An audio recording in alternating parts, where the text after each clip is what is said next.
She thought no one was watching when she slipped food to the crying boy. What she didn't know was her boss was standing just feet away in disguise. Welcome to Undercover Justice. Before we dive in, please hit that like button and subscribe so we can keep sharing powerful stories just like this one.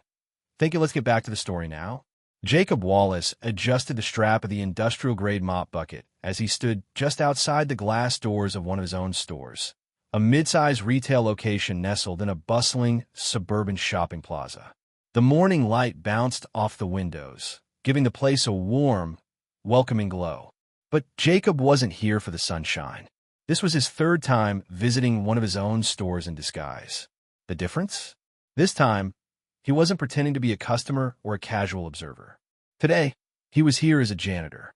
To everyone in the retail world, Jacob Wallace was a name that evoked innovation and integrity. As the founder and CEO of Wallace Living, a national chain of household goods stores, Jacob had built his company on promises of fairness, dignity, and community. But lately, something had started to eat at him, subtle clues that the values he had instilled at the top weren't making it all the way down to the bottom. Customer complaints were up at a few key locations. Staff turnover was high, especially in support roles. His quarterly reports looked fine on the surface, but Jacob knew from experience that numbers could hide a multitude of sins. The red flags became impossible to ignore when a former employee from this very store reached out through an anonymous email, describing a culture of bullying, exhaustion, and toxic favoritism, particularly toward the janitorial staff. And that's why, at 7:57 a.m. on a brisk Tuesday morning, the CEO of Wallace Living stood on the sidewalk wearing gray work pants, a slightly oversized reflective vest, and scuffed boots. His usually crisp hair was hidden beneath a cheap beanie. His clean-shaven face now bore the rough texture of a few days' stubble, and he carried a small duffel bag slung over his shoulder, complete with cleaning gloves and personal supplies. Jacob had arranged everything in secret.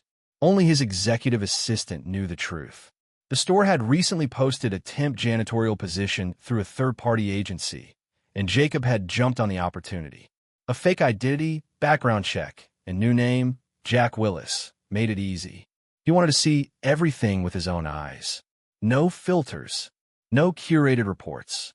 At exactly 8 a.m., he stepped inside. The store smelled of lemon-scented floor cleaner and fresh cardboard. It was already busy with employees prepping for opening. Racks were being stocked. Displays were being straightened. A few early shift cashiers stood near the customer service desk, sipping coffee from branded mugs and making quiet conversation. Jacob approached the small break room in the back, where his orientation was supposed to begin. A tired-looking assistant manager named Caitlin glanced up from a clipboard. "You the new guy? Jack, right?" Jacob nodded. "Yes, ma'am. Jack Willis." Caitlin barely looked at him before pointing toward the storage closet at the end of the hall. "Mop closet's back there. You're on bathroom detail and floors this morning. We'll see how you do. No welcome. No introduction. No explanation. Just orders." Jacob kept his face neutral and walked to the closet. Inside, he found a small, understocked janitorial station, broom, mop, a half-filled bottle of all-purpose cleaner, and a handful of tattered towels that looked older than some of the employees. It was clear that no one paid much attention to upkeep back here. He grabbed what he could and got to work. He began in the back, cleaning the employee restroom, wiping down baseboards, and scrubbing sinks. The floor had scuff marks and sticky spots that had probably been ignored for weeks. Jacob didn't mind the labor. He welcomed it. Physical work gave him space to think, and what he was already observing disturbed him. Within just 30 minutes, Jacob noticed the hierarchy of behavior. The assistant manager, Caitlin, barked orders constantly. A group of 3 employees, 2 male cashiers named Brett and Max, and a female associate named Jamie, seemed to form a clique that controlled the social dynamic of the floor. They joked loudly, ignored struggling customers, and were dismissive of other staff. And then there was Luis. Jacob first saw him when he rounded the corner near aisle 7. Luis was in his early 60s, with silver hair and a slow but steady gait. He wore the same reflective vest and gray slacks Jacob had been given, and was carefully wiping down a display rack with a clean cloth. "Morning," Jacob said casually. Luis turned, startled. "Oh, hey there. You must be the new guy." "Jack," Jacob offered, extending his hand. "Luis," he replied, shaking it with a firm grip. "Been here, well, a while." Luis had kind eyes. His face showed signs of long, hard years. Lines near his temples, sun-worn skin, and hands rough from a lifetime of labor. But what struck Jacob most was the quiet dignity in his demeanor. Luis moved methodically, with a kind of reverence for the work. "Stick with me," he said. "They don't train you much here. You just figure it out." Jacob did as instructed. Over the next few hours, the two worked in tandem, sweeping and mopping between shelves, replacing trash liners, and handling random cleanup requests over the radio. Luis never complained once. But Jacob started noticing the way others treated him. It was subtle at first. Brett rolled his eyes every time Luis came by the front. Max made sarcastic comments under his breath. Jamie would intentionally walk through areas Luis had just cleaned, dragging her shoes dramatically. And Caitlin? She ignored him completely, except to criticize him. "Luis, that streak's still there. How many times do I have to tell you? Just because it looks clean to you doesn't mean it is." Luis apologized quietly. "Yes, ma'am. I'll redo it." Jacob felt his jaw tighten. It was clear that Luis wasn't just an afterthought. He was a target.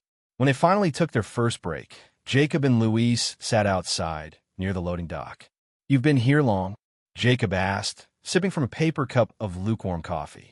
"Going on 6 years," Luis said. "Used to be in construction, but after my wife passed, I needed something simpler. This place, it pays the bills." Jacob hesitated. "You live alone?" Luis nodded. "Well, me and my granddaughter. She's 9. My daughter passed a few years back. Car accident. Been just the two of us since."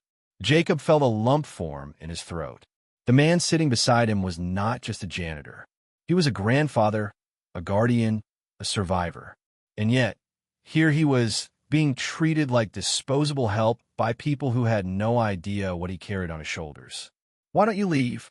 Jacob asked gently. "Find something better?" Luis smiled softly. "I've had better, but I'm needed here. People need clean spaces. And some of the customers, they notice. They say thank you. That's enough for me." Jacob didn't know what to say. He just nodded. Back inside, the pattern of disrespect continued. Jacob watched Luis get blamed for spills he didn't make, ordered around by younger employees, and treated like a nuisance whenever he stepped into the front-of-house areas. But what stung most was what Jacob heard when he passed the break room and paused for a moment outside the slightly ajar door. "Dude, Luis is like a ghost," Brett was saying. "He just wanders around pretending to clean stuff." Max laughed. "Bet he's milking it. Probably gets paid just to stand around and look pitiful." "Old man probably can't even bend down anymore," Jamie added. "I don't even ask him for anything. He just slows everyone down." Jacob's blood ran cold. He stepped back before they could see him, his hands clenched tightly at his sides. He'd come to observe. Now he had a mission.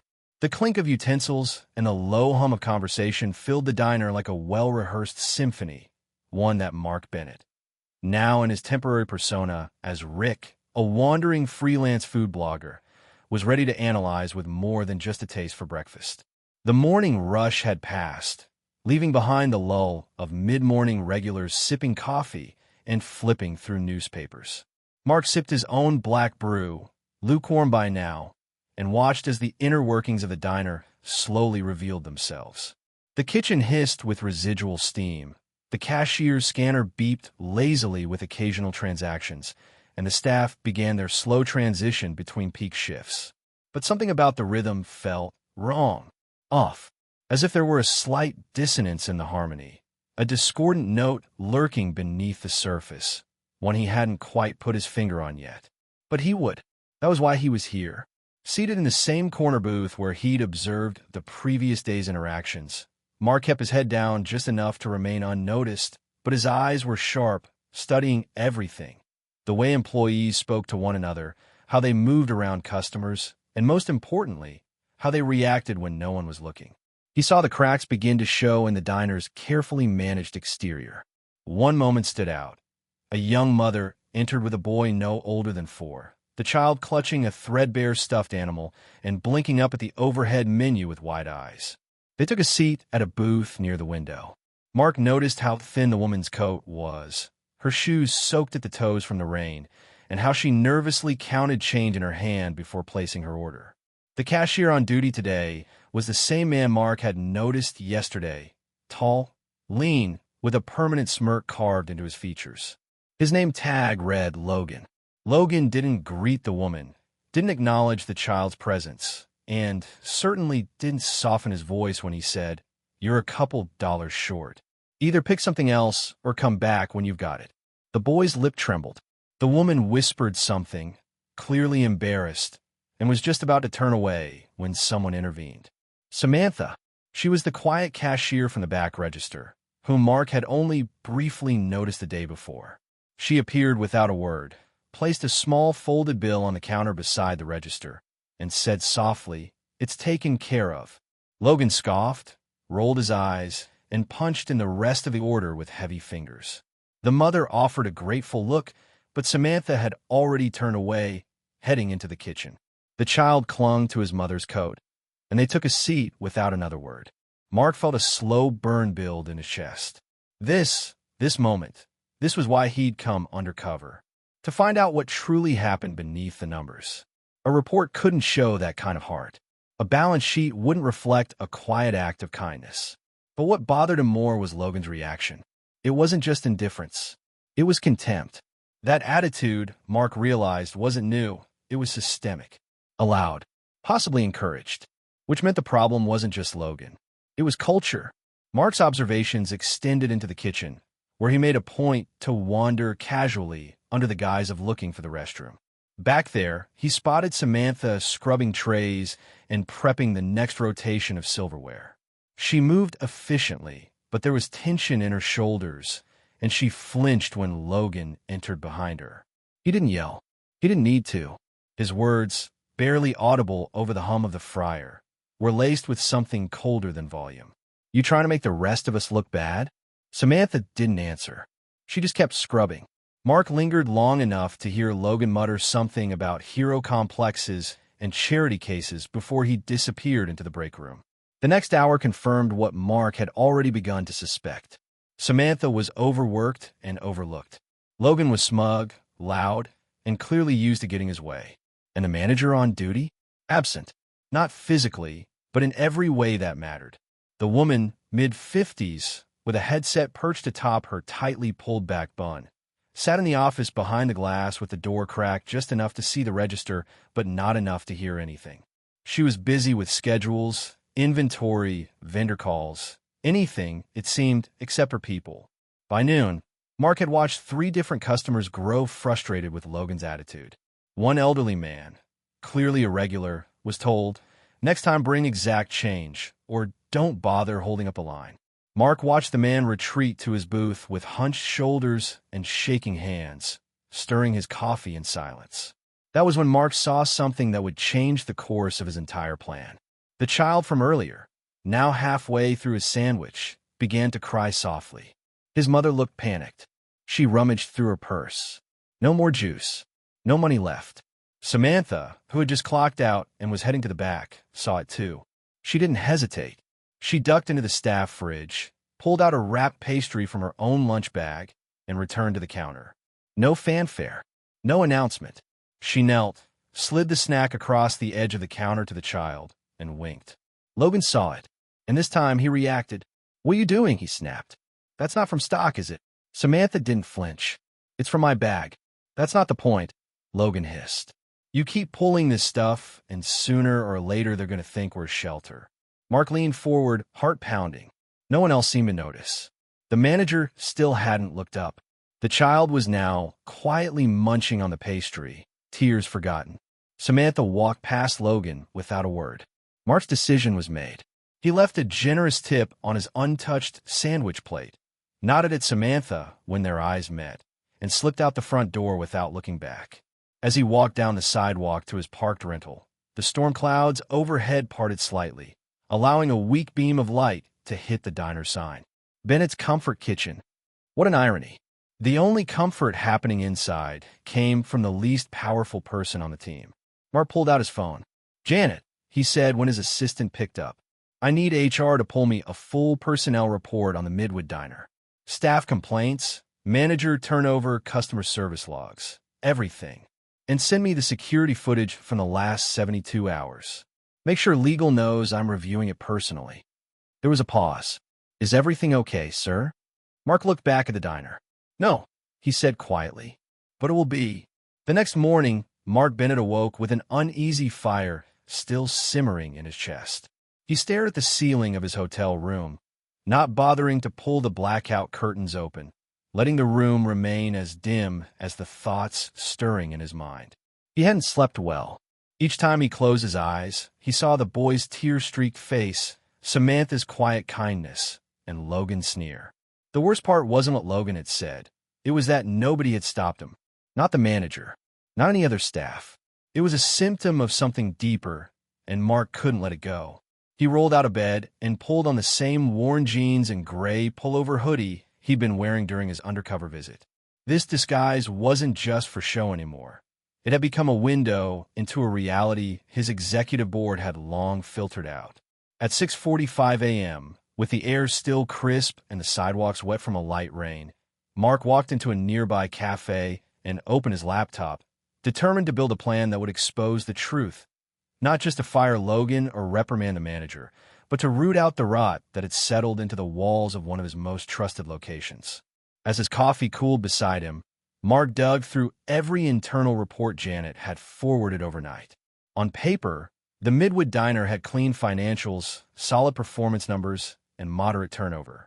Nothing alarming until you dug beneath the surface. Hidden in the sanitized spreadsheets were silent alarms. 3 formal complaints filed by previous employees citing emotional mistreatment and retaliation by shift leadership. The names had been redacted in the digital records, but Mark had full clearance. He requested unedited copies. One of the complaints was from a woman who had left 3 months ago. Another was from a dishwasher who had only lasted 2 weeks. And the third, filed by Samantha just 6 weeks ago. It hadn't even been acknowledged. His jaw clenched as he read her quiet plea for help, asking for support after repeated incidents of emotional intimidation by a fellow team member. The complaint had been flagged, passed up the chain, and buried. No follow-up, no resolution. Mark closed his laptop slowly, fingers drumming on the lid. Something inside him snapped into place, not with anger, but with clarity. This wasn't just a personnel issue. This was a failure of leadership. His leadership. He picked up his phone and called Janet. "I need a camera crew in Midwood. Quiet, small, no big lights. Hidden body cams, lapel mics. I want this clean." There was a brief silence. "Sir, are you filming this?" she asked hesitantly. "Not for PR," he said. "For proof. I need the board to see this. Not spreadsheets. Not summaries. Truth." Janet sighed. "You're going in again?" "I never really left," Mark replied.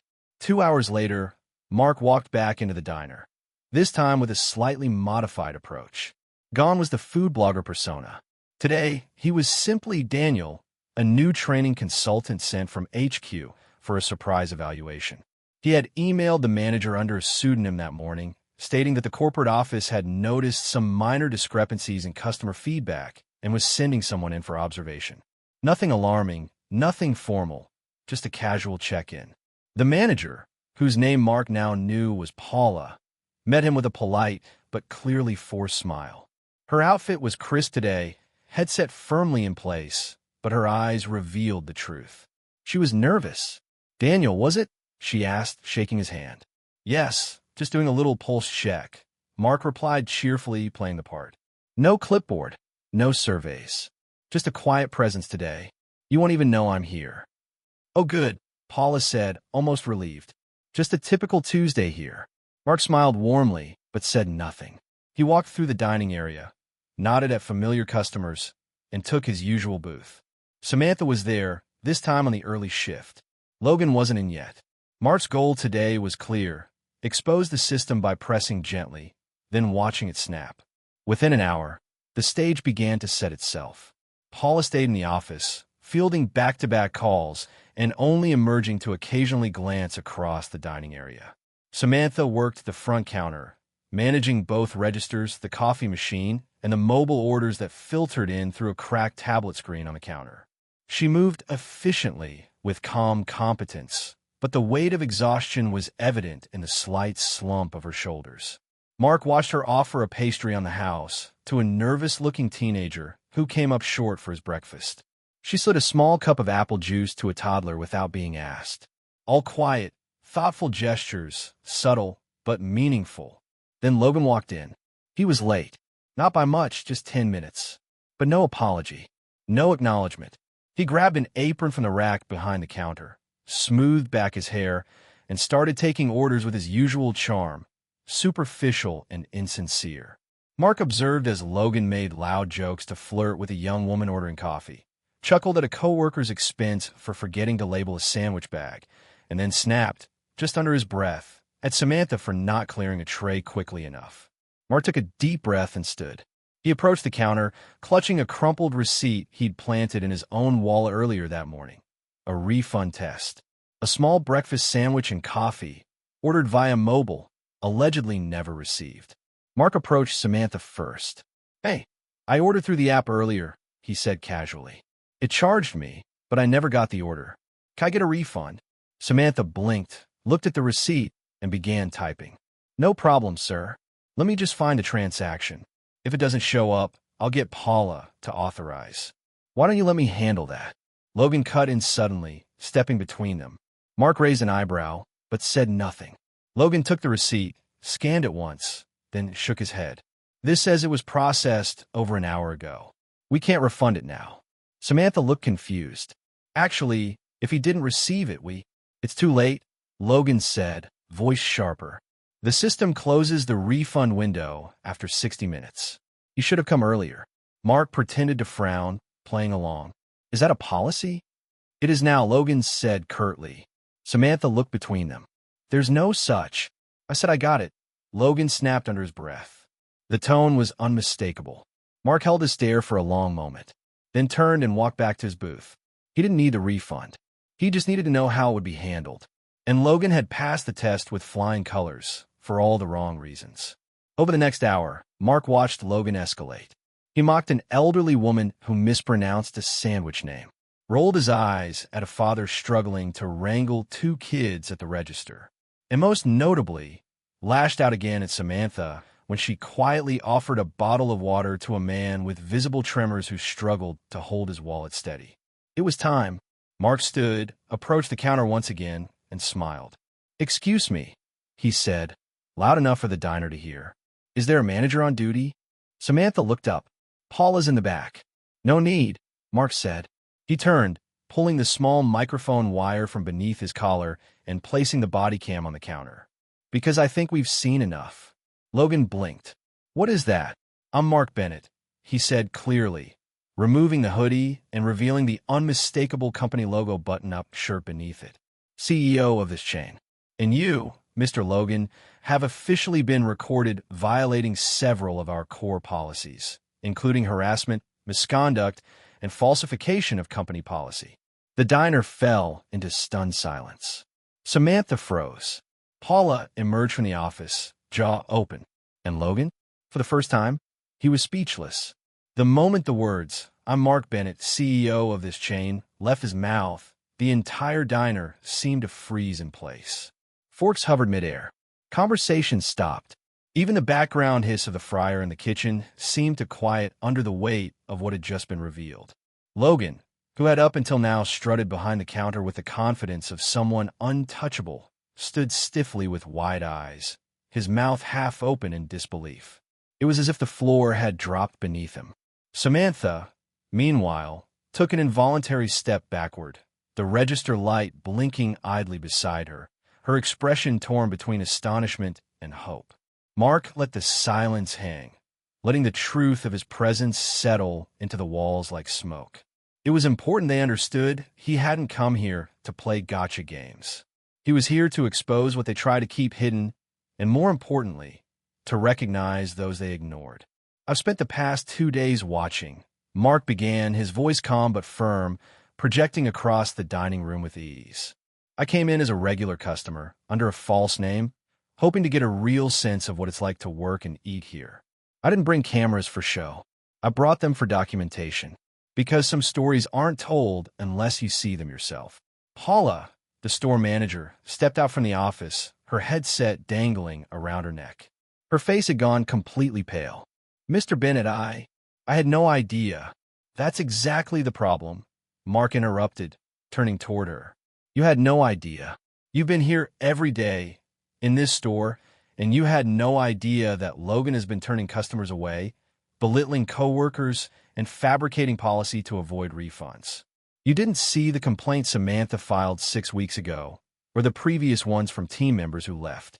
You didn't notice the elderly man yesterday who was made to feel ashamed just for coming in here. Paula looked like she might cry, but Mark didn't stop. He couldn't afford to soften the truth now. This wasn't about humiliation, it was about accountability. And Logan, Mark said, turning back to the cashier who now looked visibly ill. You've been given opportunities to represent this company, and instead, you've decided to treat it as your personal playground, mocking, dismissing, and manipulating people, both customers and staff. You are not the face I want representing any part of this business. Logan stammered. I didn't know who you were. That's the point. Mark snapped, eyes narrowing.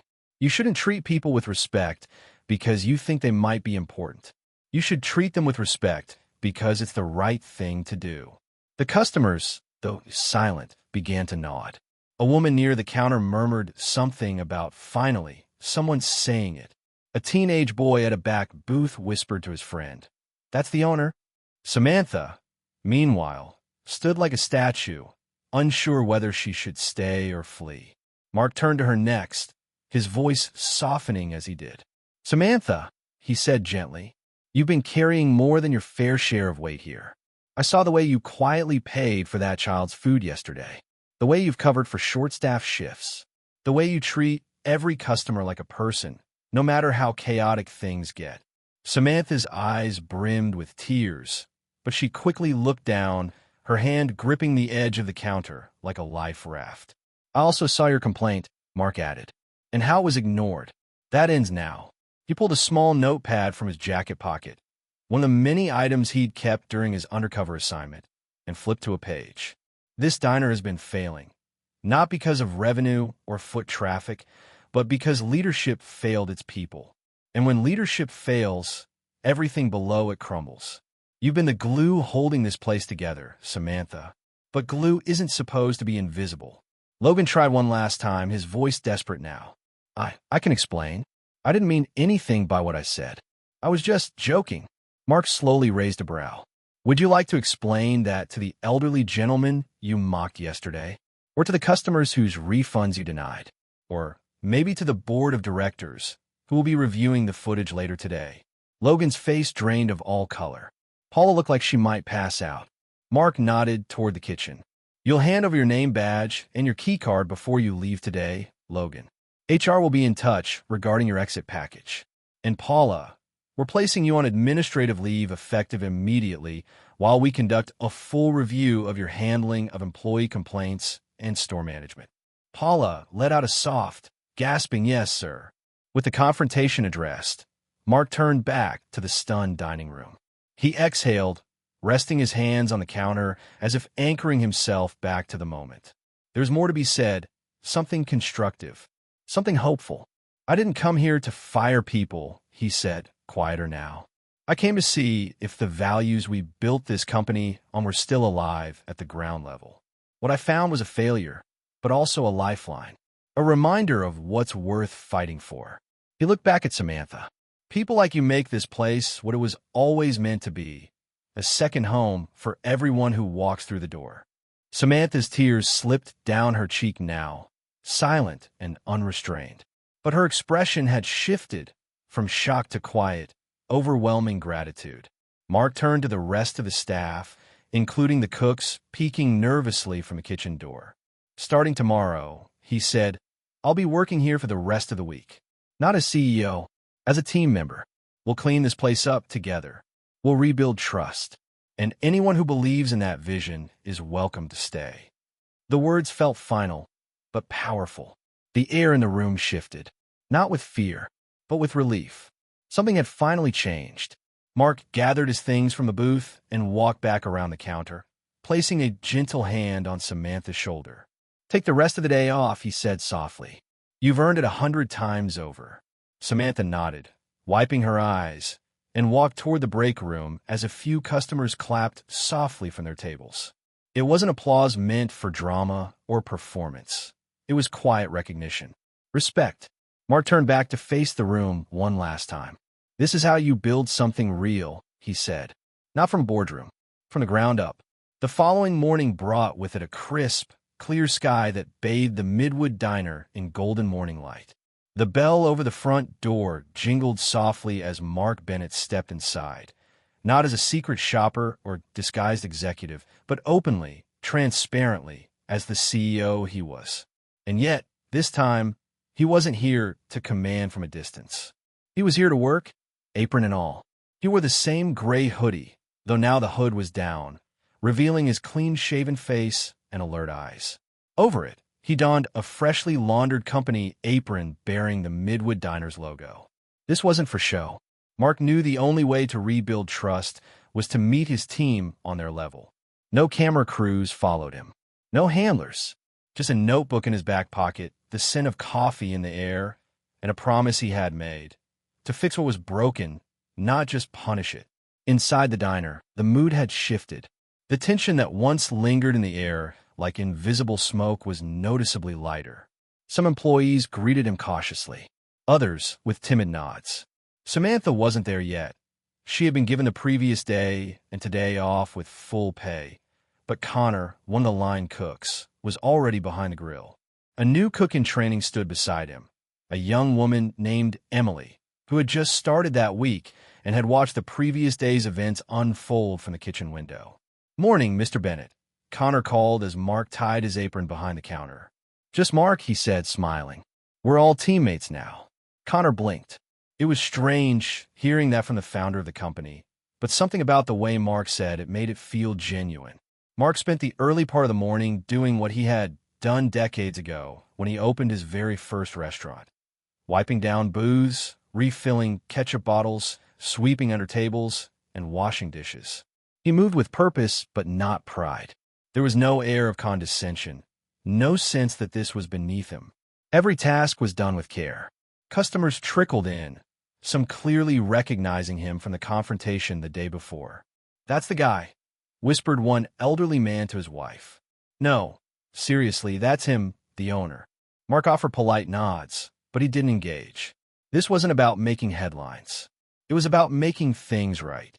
Mid-morning, Janet arrived in a simple pantsuit, her clipboard filled with printed documents, updates, and proposals.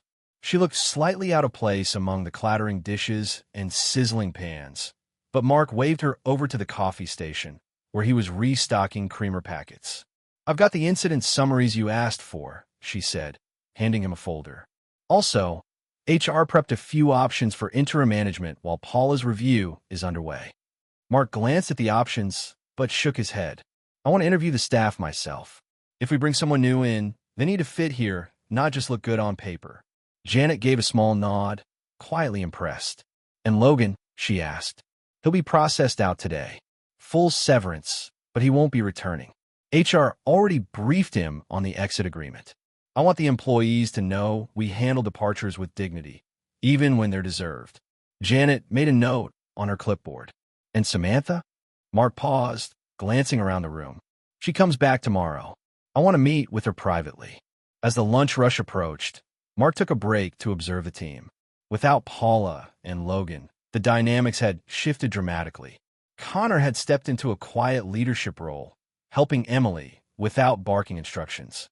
The servers worked as a unit, communicating more fluidly, passing off tasks without the weight of fear or judgment. It wasn't perfect. Orders were still delayed, the register froze twice, and a toddler knocked over an entire tray of napkins. But there was something else now. Respect. And the customers felt it too. Midway through the rush, a young woman entered carrying a child, no more than 4 years old, clutching a frayed stuffed elephant. The little boy looked nervous, wide-eyed, his cheeks streaked with tears that hadn't quite dried yet. The mother walked up to the counter, clearly flustered. "Hi, I'm so sorry," she said breathlessly. "He hasn't eaten, and do you have any kids' specials?" Emily stepped forward, gently leaning over the counter. "We do, actually. Would you like him to try the grilled cheese and fruit cup? It's easy on the stomach."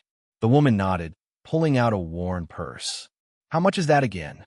Mark, watching from the side, stepped in. "Today," he said, smiling. "It's on us." The woman blinked. "Are you sure?" "I can. You've got enough to handle," Mark said kindly. "Let us take care of the food." Connor had already started prepping the meal before the sentence finished. The young boy tugged on his mom's sleeve and pointed at the stuffed animal. "He's hungry too," he whispered.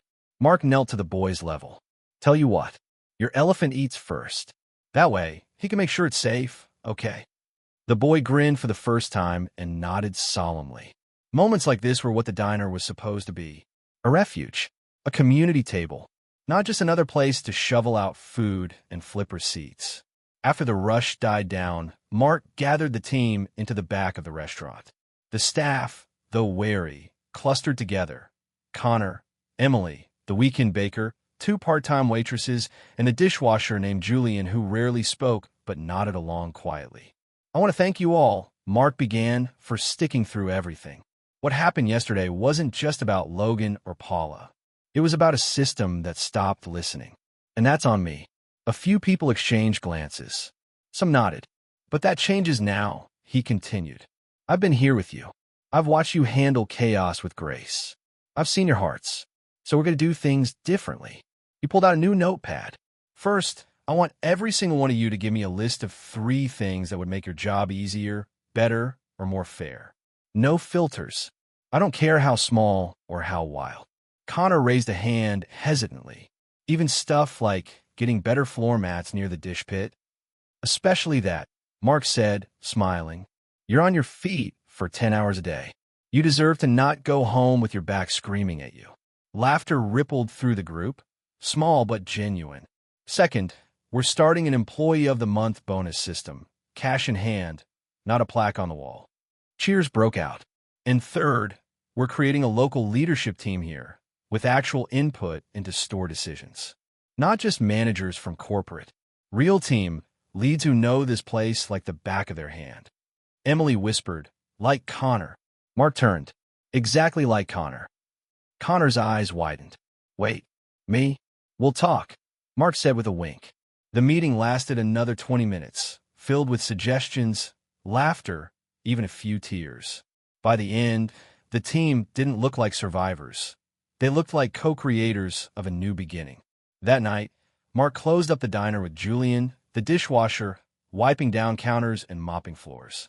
As they stood outside locking the door, Julian finally spoke. "You know," he said slowly, "people don't usually listen." Mark glanced over. "That's the problem, isn't it?" Julian nodded. "Yeah, but you did."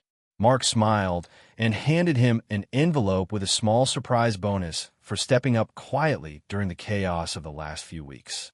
"Thanks for staying," Mark said simply. The lights dimmed behind them as the diner went quiet, but Mark felt more energized than he had in years. Tomorrow, Samantha would return, and something told him everything was about to change again. The morning after the diner's transformation began, the air inside felt entirely different. Though the same scent of brewed coffee lingered, the same chipped menus sat in holders, and the sun still filtered through the dusty front windows, there was something warmer in the air. Something settled. Something whole. Mark Bennett had arrived earlier than usual, unlocking the front doors before any of the crew had shown up. He made his rounds alone at first, checking corners, double-checking the new non-slip mats by the dish pit that had been delivered overnight, and placing envelopes at each station. Small notes of personal thanks and encouragement, handwritten by him. He even placed a new set of crayons and coloring pages in the hostess stand for children, a nod to the little boy with the stuffed elephant. He was waiting by the front counter when Samantha walked in. She paused in the doorway, uncertain. She was dressed modestly. As always, black slacks, her long brown hair pulled into a loose braid, the same old sneakers that had clearly seen too many double shifts. In her arms, she held a thermos and a plain plastic container of food. She hesitated when she saw Mark, her cheeks flushing instantly, unsure whether she was still welcome. Mark stepped forward. "Good morning, Samantha." She froze. "Mr. Bennett, I didn't expect." "Please," he said gently, "call me Mark. And yes, I asked Janet not to warn you I'd be here. I thought it would be better this way." Her grip tightened on the container. "I understand if I'm fired. I know I broke some policy feeding that boy. And I was probably out of line snapping at Logan, but I just couldn't." Mark held up a hand, and Samantha's words caught in her throat. "You're not fired," he said quietly. "You're being thanked." She blinked. "I know what you did. All of it. Feeding that boy. Giving up part of your own lunch. Even working doubles to cover for others, and clocking out to avoid overtime so the diner wouldn't get penalized. I know every detail now. And the only thing I regret," he said, voice softening, "is that I didn't see it sooner." Samantha stood still, her throat working. "I didn't do it to get attention." "I know," Mark said with a nod. "That's why it matters." He stepped aside and gestured toward a small table near the front where a gift basket sat beside a sealed envelope. "That's for you. It's not much, some groceries, gas cards, a thank you note. But the envelope has more important things." Samantha stepped toward the table slowly, almost as if afraid it would vanish if she moved too quickly. She opened the envelope with trembling hands. Her eyes skimmed the contents and then filled with tears. It's a promotion," Mark confirmed. "I'd like you to be our new general manager. Starting salary reflects your dedication and experience. Full benefits, flexible scheduling to accommodate your little brother's school drop-offs, and quarterly performance bonuses tied to team growth, not just sales." Samantha sat down without realizing it. Her hand covered her mouth. "I don't know what to say," she whispered. "Don't worry," Mark said with a grin. "You'll have time to find the words. You're going to be part of the team that reshapes this entire brand." Over the next several weeks, Samantha adjusted to her new role like a seasoned leader finally handed the keys she had long deserved. She was firm but fair, supportive but structured. She implemented new scheduling systems to prevent burnout, instituted brief midday wellness breaks, and even added a shared staff meal policy, where employees could take turns making lunch for each other, budgeted by the company. Customer reviews began climbing again, not just in number, but in tone. People wrote about feeling like family, about how the staff actually cared, and about the unexpected kindnesses they witnessed, like Connor personally helping an elderly woman to her car, or Emily making hot cocoa for a crying child while the mother was on the phone with a vet about their dog. But the real impact was harder to track. It was in the way employees started smiling when they walked through the door, the way laughter echoed from the kitchen during prep hours, the way regular customers began asking for Samantha or Connor by name. Headquarters noticed, of course. Other locations began asking what Midwood Diner was doing differently. Mark made sure they got their answers, but he didn't hand it off to consultants.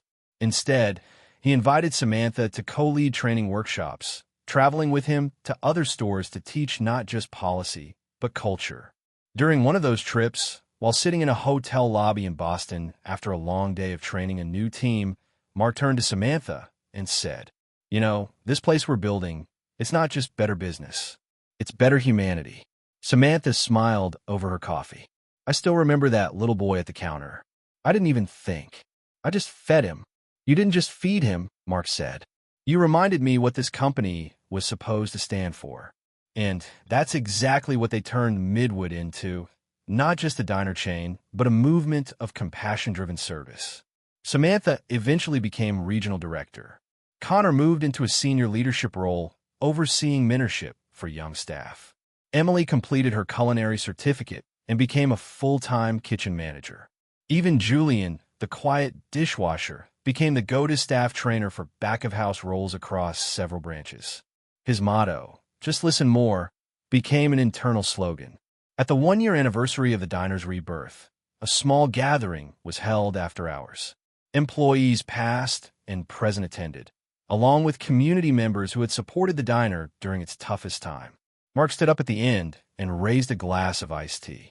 "To the people who built something bigger than business," he said, To the ones who lead quietly, serve without asking for recognition, and turn ordinary places into sanctuaries. Samantha raised her glass. To justice done right, she said with a smile. The room echoed with cheers. Because this wasn't just the end of a story. It was the beginning of a legacy. One forged not in profits or spreadsheets, but in a single, silent act of kindness behind a register. And the CEO who finally saw it.